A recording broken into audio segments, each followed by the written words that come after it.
Mastering Personal Letters, your guide to informal communication. Hello, everyone. Today we're diving into an exciting and useful aspect of English language learning, personal letters.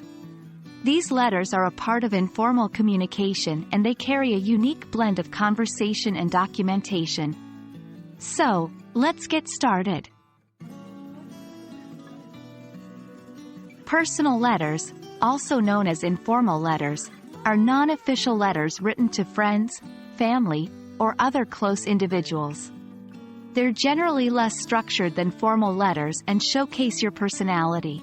In a personal letter, you can use colloquial language, idioms, and slang if the recipient would understand them. Remember, the key is to keep the tone warm and friendly. A personal letter typically has 4 parts. 1. Heading. This can include your address and the date. It's optional in a personal letter. 2. Greeting or salutation. Here you address the person you're writing to.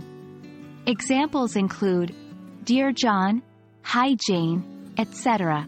3. Body. This is the main content of your letter. Feel free to express your thoughts freely and make it as short or long as you wish. 4. Closing.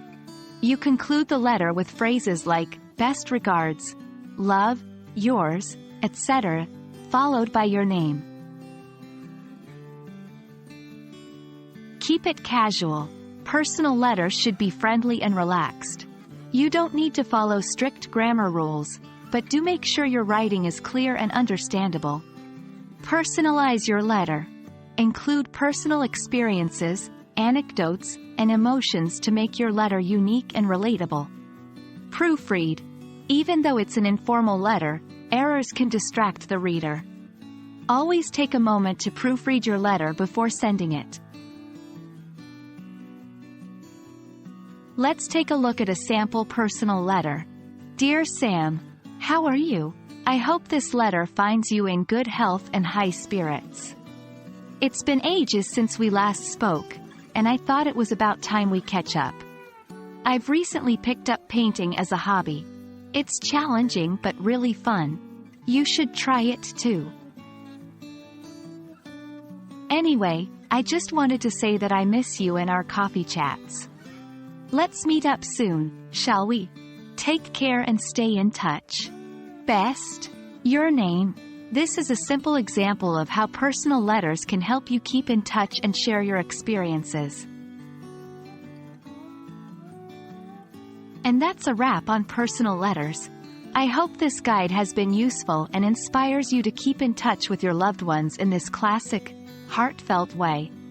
Remember, the key is to keep it warm, friendly, and personal. So, pick up your pens or open your email and start writing. Stay tuned for more on informal letters and English language learning. Until then, keep practicing and happy writing.